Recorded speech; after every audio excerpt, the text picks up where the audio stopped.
Before we start this episode, a quick note.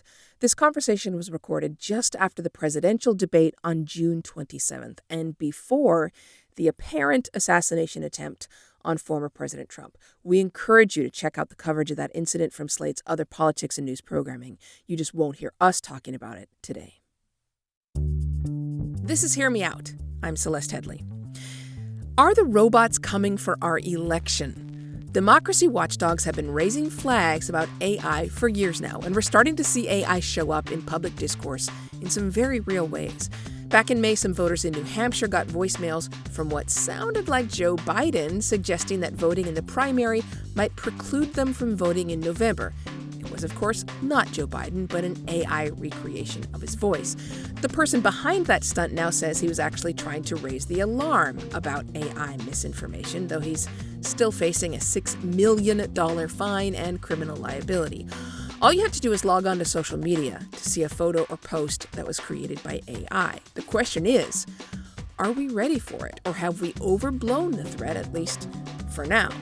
Experts that I've spoken to have said, they've been really surprised, honestly, that thus far, nothing super alarming has happened. And there have been some cases where folks have said, actually, I was just trying to show that this was super easy to do. Rachel Greenspan returns to Hear Me Out in just a moment. Stay with us. This episode is brought to you by Shopify. Whether you're selling a little or a lot, Shopify helps you do your thing, however you cha-ching. From the launch your online shop stage, all the way to the we just hit 1 million orders stage. No matter what stage you're in, Shopify's there to help you grow. Sign up for a $1 per month trial period at shopify.com/special offer, all lowercase. That's shopify.com/special offer. Welcome back to Hear Me Out. I'm Celeste Headley. Back in 2022, Forbes had this headline: How Artificial Intelligence Swayed the Midterm Elections and Will Become a Permanent Feature of Democracy. It's a prescient title, that's for sure, and the article, written by Craig Smith, was probably not written about the AI that comes to your mind now. Back in 2022, Craig argued that Democrats performed well because they used predictive AI to target donors who are most likely to give. Senator John Fetterman's used this tech, as did many others on both sides of the aisle. But the worries people have about this year's election are mostly about generative AI. That's like ChatGPT. It's the software that actually creates text and images and audio. The concern is that generative AI will usher in an explosion of mis and disinformation. So is that happening? Our guest today says no. And that guest is returning guest Rachel Greenspan, a writer and social strategist. Hello there. Hello, Celeste. Thanks for having me back. Okay, so for those who don't know you or didn't hear your last episode, tell us what you do. So I am a writer and I work in social media strategy after some years of reporting on internet culture. So my expertise is in social media platforms and how information spreads on them. So I focused in a lot on QAnon and similar disinformation campaigns, especially ahead of and after the 2020 election. So the topic of how new technology is impacting our democracy is very close to my passions and interests, and that's what brought us here today with this conversation. So what brings us here today is, okay, let me give you a quick summary of what I think your opinion is, and correct me if I'm wrong. You believe AI is not the big bad guy many people have predicted it would be, at least when it comes to misinformation, and we're not seeing a whole lot of false information getting spread and influencing voters. Is that accurate? Yeah, and I think the important thing to point out here, too, is that there's a lot that could happen between now and the actual election, right? It's only, as of recording this, July 1st. There's still a lot that we'll have to wait and see. But up till this point, we haven't quite seen an increase in AI being used to further misinformation and kind of worsen the issues that have already been in place in the last couple of elections. So here's my main pushback here. It's hard for AI to worsen what's already pretty worse. Like, misinformation and the fact, look, as a journalist, my goal is to inform people, right, accurately, and so that they can be empowered to make the right decisions as citizens of the United States, right? Okay. As an industry, we're pretty much failing at that if you're going to go by how well people know the truth about things. Like when every time people run these surveys asking people basic information on news events, things that have happened, Americans, by and large, are pretty badly informed. So maybe AI isn't making things worse because that's hard to do. I think that's a great counter. I guess, right, it's hard to measure kind of objectively a bad problem that has already been, perhaps worse than we have really even come to terms with. But I think the fact of, the last time we had a general election in the US, it led to an insurrection because people were so disbelieving of what they were told. People were so accustomed to disinformation, and I say dis right now as opposed to misinformation, because dis is the intentional proliferation of kind of falsehoods, which I think is safe to use as a generalization at this point. But people who are so emboldened by this false information that they're going to take as drastic of a measure as to go storm the Capitol to prevent Congress from certifying the results of the election, right? So that's a pretty extreme reaction, I would say, to kind of the proliferation of mis and disinformation as it's spread on social media. And so I think the bar was kind of, low or high, depending on which way you're framing the analogy, in terms of how much worse the problem could get, to your point, Celeste. But I think, there have been so many warnings among journalists like us who are, we're all well-meaning, trying to identify what do we need to do to make sure that this kind of horrible, extreme, gap in understanding in the general public, doesn't kind of happen again. And AI seemed like clearly the big piece of technology that was kind of the boogeyman, so to speak, that was going to, like you said, that's going to change everything. But again, we have not yet had any evidence of that. And there have been cases of, of course, AI generated media that shows false images, like Biden wearing military fatigues when he wasn't, Trump surrounded by Black voters when he wasn't. And the people who are creating and spreading those images on social media are definitely trying to get a reaction and trying to accomplish something through that. But I think what really sticks out to me here is that aside from those slight manipulations of media, the information that's being spread that is false is not much more false than any QAnon-esque conspiracy theory, Dominion voting systems conspiracy theories, a lot of these kinds of things that we already saw in 2020 election. So maybe it's a trailing indicator. And by that, I mean, maybe we just don't know yet, because there was the deep fake ad that showed Biden announcing a new draft in order to send people to Ukraine. There was another deep fake in which it showed Elizabeth Warren saying that they wanted to figure out how to prevent Republicans from voting this year. So it's difficult to know yet, right? If those have had an effect either on voters' behavior or if that there's going to be a build in tension until, God forbid, there is another event like not just January 6th, but, think about the attack on the pizza parlor because of Pizzagate. Yeah.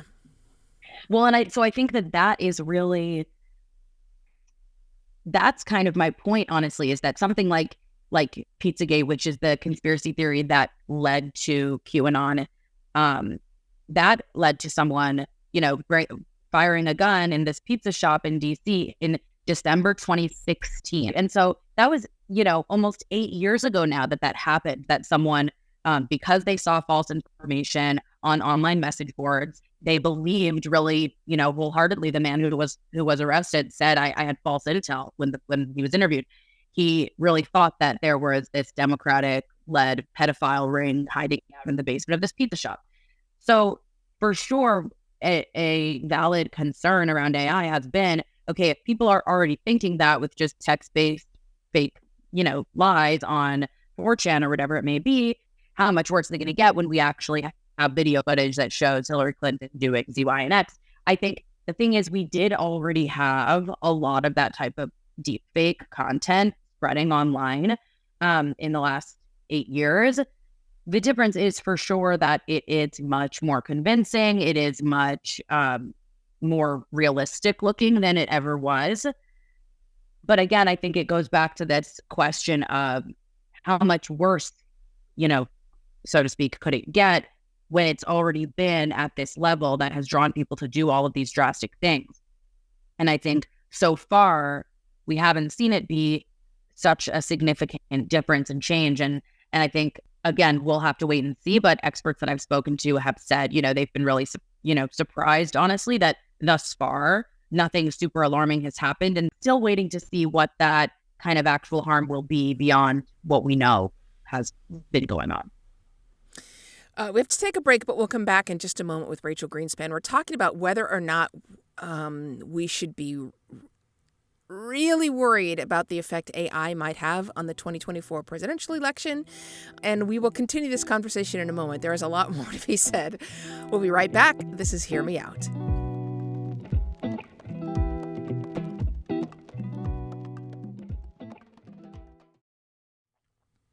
This episode is brought to you by Shopify. Whether you're selling a little or a lot, Shopify helps you do your thing, however you cha-ching. From the launch your online shop stage, all the way to the we just hit 1 million orders stage. No matter what stage you're in, Shopify's there to help you grow. Sign up for a $1 per month trial period at shopify.com/special offer, all lowercase. That's shopify.com/special offer.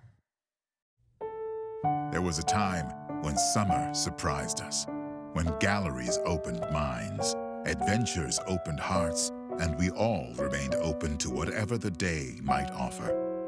It was a time to enjoy. It was summer, this summer, at Biltmore. Plan your visit or overnight stay so you can enjoy the marvelous works of Chihuly and savor the season. Reserve now at Biltmore.com. Welcome back. I'm Celeste Headley. This is Hear Me Out, a podcast from Slate, and we have Rachel Greenspan back with us. And her opinion is that the AI isn't as big of a problem for voters and for the election as people predicted it would be. Now, just before we took a break, you mentioned robocalls. A lot of the AI things that we've seen recently, Donald Trump standing in among a bunch of black voters, some of these robocalls telling black voters not to vote. A lot of them, and Russian bots as well, have targeted black voters. This is odd to me because, it's not odd to try to discourage black people from going to the vote, but African Americans are not, by and large, going to switch their votes to Trump. So again, it's like, how much can AI do here? Our last 3 elections have shown that black voters in general just they're not gonna roll that dice. Right. No, and I think also, though, that's part of why it's been so interesting to see kind of how we perceive AI versus how it's actually utilized. Because like you just mentioned, that's an example where it's being used to do something that was kind of already being attempted by folks in previous elections in different ways. And I think that's a lot of what we're seeing, especially with some groups like True the Vote. Michael Flynn has a similar right-wing-led organization where they're kind of using AI tools to encourage people to kind of trawl voter registration databases and send challenges to election officials. And that's the kind of work that they've always been encouraging. It's just, a little bit easier now because they're able to accomplish it slightly more efficiently with AI. So again, it goes back to that question of, is the AI technology itself causing greater problems, or is it just a new tool in these existing challenges to the voting process into our system. Although it can be both, right? Like, so you could say social media is just another expansion of tools we already had. And Exactly. yet social media has exacerbated the problem exponentially. And I guess that's what I worry about with AI. There was an interesting study that was from the misinformation crew at Harvard's Kennedy School.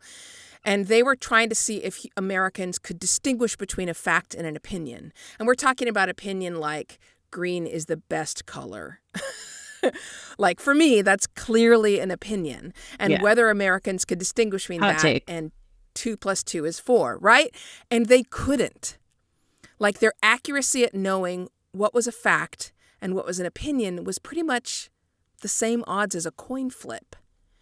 And for me, bringing AI into that kind of environment, an environment in which Americans are, again, writ large, I'm not talking about our listeners. Obviously, we have the best informed and smartest listeners in the whole world. But writ large, Americans get basic questions about democracy and politics wrong. And they struggle to distinguish between fact and opinion. Like, I feel like AI could just light a fire in this. It's very true. I mean, the social media example is so accurate, and I think we're still kind of grappling with the reality of that technology has changed every element of our world, period, forever. And we just have to see, it's a technology that is now here. But so is Wi-Fi, so is email. Like, all of these things have at one point been kind of the big introduction that seemed like it was going to change everything. And being even the fact of us recording this conversation on a video call right now, that's like a pretty new use of technology to accomplish something that someone could have, of course, obviously, this is such an obvious example, but it's like someone could have previously said, if you can do all of this kind of work on the computer, will meaningful, interesting podcast conversations ever happen? And will, radio discourse continue? And I think AI is, I think my biggest point too would just be all that to say, I don't think technology at its core is neither net good nor positive. I think all technology is new tools of doing everything and anything, and it's up to, ideally, in large part, up to our government to help us figure out how to safely use it, in the same way that guns are technology, right? And so, but I think as it relates to AI, it's so new that it seems like this huge, new, shiny, exciting, dangerous thing. And I'm not seeing that it's so much more dangerous than, like you said, the Facebooks of the world, the Twitter X have already been. But I mean, I feel like we agree on more than we disagree on here. But there is, for me, real danger in how effective generative AI is at doing these things. There was an example in Idaho. It was the predecessor to ChatGPT, but still, the state had to get approval on changes to Medicaid, and I think it was a student, sent over 1,000 comments, supposedly from the public, opposing what they wanted to do. They were all generated by artificial intelligence, and the people reading them couldn't tell that they were. And he tricked the government into thinking that people were opposed to this change. There are other examples as well, and it's not so much. I mean, I agree with you that we're not talking about a replacement for the wheel. This is still the wheel, but it's a much better wheel. It goes so much faster. It doesn't need lubricant. Like, it is so much more effective at doing these horrible things that you can have this one Harvard student influencing government decisions on healthcare. Like, that's dangerous. Right. I mean, I don't disagree. And I love talking with you, Celeste, because I do feel like we always agree on more than we disagree, and then we just get to have an interesting discussion about it. But I mean, I think that's a great example. I don't know that I'm agreeing thus far though with what we've seen, that it is that much more, well lubricated than the wheel to continue with that, metaphor. I think it definitely has the power to be, like we've been watching movies about robots for forever. I remember iRobot with Will Smith terrified me when I was a child. I was like, that is the scariest film I've ever seen. And I think based on one of the best stories ever. Yeah. Yes, which I have not engaged with that IP since I saw that when it came out. Yeah. Yes. Okay, go ahead. So, and that those stories are very scary to us.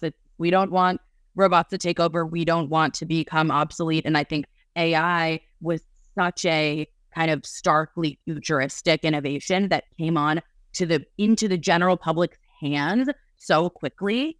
I mean, even something like social media took, I think, a little bit longer to be engaged with at scale in a way that could impact an election. Whereas AI, has kind of given everyone these wild photo video editing tools, audio editing tools, data collection tools at such a rapid pace. And so I think that in particular has made it scarier. But I just go back to, I think, again, a lot of this stuff, a lot of these examples, we can point to stories from 10, 15 years ago of kind of the same thing being done, just without this same technology. And so, of course, then it will bring us to that question of, okay, so that means that it's getting worse because of this technology. So what are we going to do? I think we're still grappling with that question. But I guess for me, as someone who was so closely reporting on kind of the rapid spread of a lot of this disinformation before a lot of this AI was out there, it's been kind of a relief so far, frankly, to see that it's not, again, thus far, it's not as terrifying as we thought it might be with this technology in everyone's hands so quickly. I mean, but maybe I'm being too optimistic about it. I don't know. I mean, there's more for me to be terrified about in the current landscape, including our own Supreme Court. But it doesn't mean, in my opinion, that AI is not something to be worried about. We do have to take another break, and we'll be back in just a moment. I'm Celeste Headley talking with Rachel Greenspan about whether or not AI could crash the election. And we'll continue this conversation in a moment. This is Hear Me Out.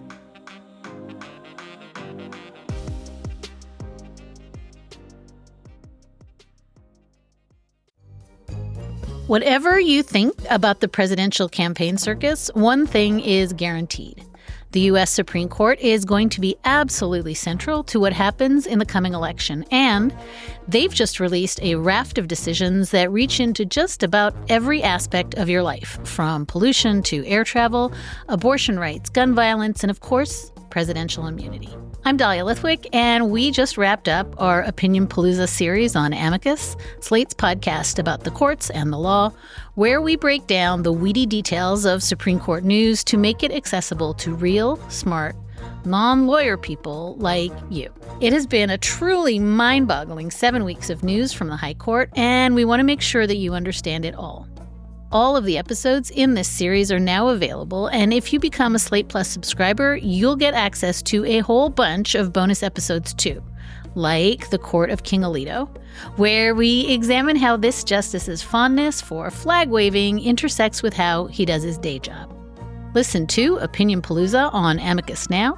That's AMICUS, wherever you're listening now. We're back. This is Hear Me Out, a podcast from Slate. I'm Celeste Headley. Today we're talking again to Rachel Greenspan, and the topic of conversation today is AI and whether it's really something we should be very concerned about, especially its effect on elections. So there's a couple things I want to put to you, Rachel. The first is that, especially with search engines like Google using AI to come up with results, and we know research is already showing us that sometimes Google is relying on misinformation to create those, that AI summary at the top of the page. That worries me that people who are even trying to figure out whether something is true or not may get these AI-generated results and think they've found the truth, and it's actually completely untrue. Related, is the fact that there are millions and millions of voters who are in what's known as news deserts, right? Like they have no actual local news. And there are already people creating ChatGPT generated fake news to fill in those gaps. And it goes one step further. Sorry, I guess I said I was going to do two things and I'm bringing up three. But then there's what's known as the liar's dividend, right? That the fact that the threat of generative AI producing tricking you into believing something that's not true actually raises mistrust in both government and in news media. Mm-hmm. No, I mean, and so first to your last point, absolutely. I wanted to talk about that as well. I think the fact is everyone is already less trusting of all media at this point, which is in some ways a good thing because we are having such a stark media literacy issue. We want people to be skeptical. But I think, yeah, it's overcorrecting in a lot of ways where now there is this distrust, especially with kind of the right-wing led election denialism that's been, continued to be spread by, Trump and really his entire party. People are already skeptical of the election process itself. How are they going to trust an article from the New York Times that's referencing that process, right? Like it's kind of a breakdown of trust. I guess for one thing, we would hope that would extend to kind of generative AI manipulated media, right? If you're already going to be distrusting of general mainstream media sources, perhaps you might become a little bit also less trusting of some of the misinformation you're seeing.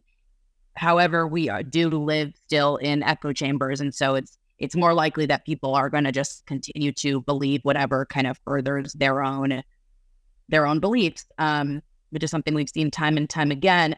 But I think to your point about Google, for example, pulling its results with AI, so there is something to be said for the way that these AI chatbots, so ChatGPT, for example, are going to be pulling information that is inherently untrue. And so not necessarily, there's so when we talk about AI, there's like a million ways AI tech is involved in this election conversation, right? So listeners might be having trouble keeping up. I know I myself am like, which AI are we talking about? We wish we could have like a visual map for you all. But in terms of kind of a chat bot setting where you ask it a question and it sends you an answer, it might send you an answer that it is accurate based on the words it's picking up from the internet, but it's actually false information. And so NBC News did a really good report on this the night of the debate where they asked ChatGPT a question related to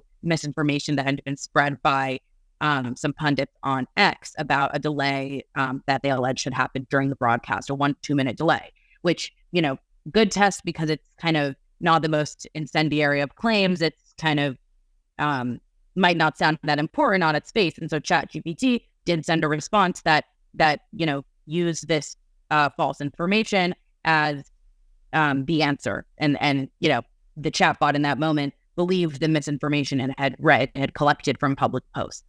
And so I think that's a great example of, okay, that is probably a great example of AI making a problem worse. So where previously, without that, you would have Googled it and you would have found an answer from an article debunking it. You wouldn't have necessarily been brought right to the source of the false tweet.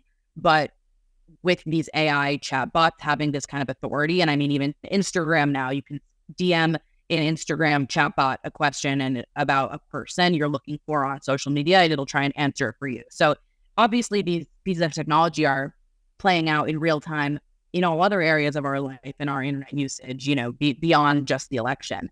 But I thought that was a pretty egregious example for sure of seeing the different ways that different types of AI tech are involved in this kind of dynamic. Do you wonder? I wonder. So I'll ask if you wonder if you're underestimating the threat. And I say that as again, we're both journalists. We know what happened in 2016 when people underestimated the likelihood that Donald Trump would become president of the United States. Journalists aren't always great at speculating and analyzing threat.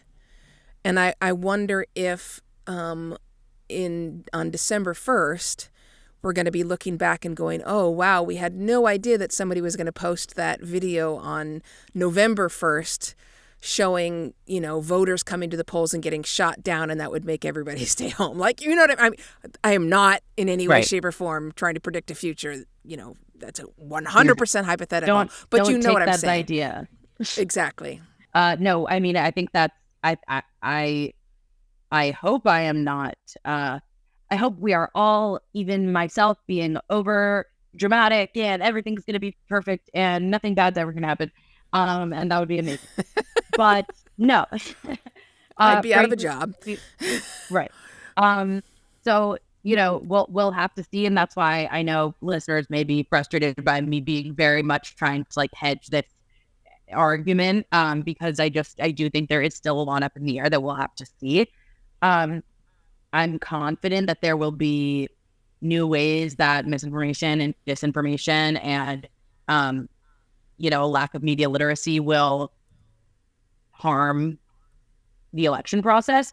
I'm just not positive, and I'm not a fortune teller, so we will see. I'm not positive that AI technology in particular is going to be responsible for that. I guess I will leave it there. Well, we appreciate you coming to us to talk about it, and it's good to have you back, Rachel. Thanks for having me.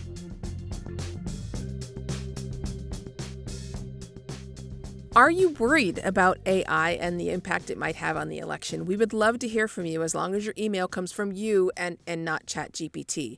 You can write us. It's hearmeout@slate.com. Now, a few weeks ago, we talked about trad wives with C. Nicole Mason. And before we sign off, we want to share another listener letter that we got about that show. This one came from a listener named Gail, who wrote this. Most of the more popular tradwife homestead content creators are quite wealthy, and many are Mormon.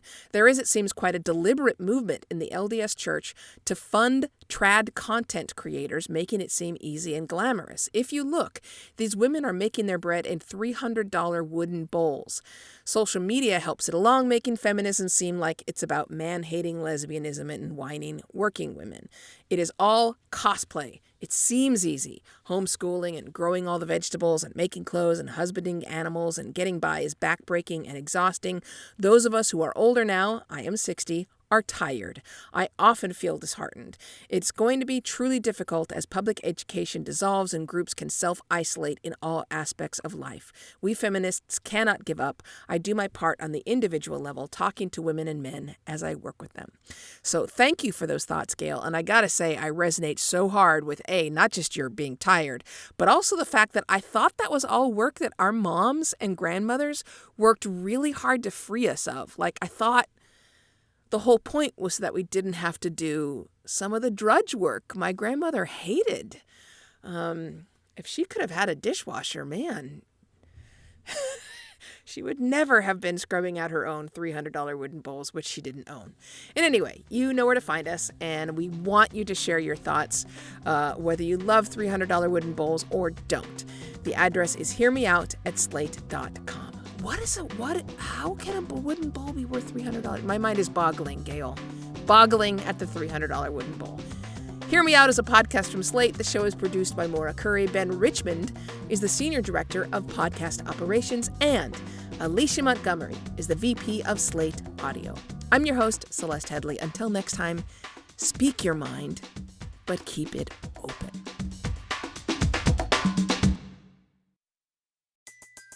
Okay, you say, I want some breakfast. Your so-called boyfriend says, we got eggs in the fridge. Obviously, when you say breakfast, you mean McDonald's. Definitely a side-eye situation. Bring home the bacon, steak patty, or others with a BOGO for $1 breakfast. Only in the app. Limited time only at participating McDonald's. Valid once a day. Must opt into rewards. Visit McD app for details. Ba-da-ba-ba-ba.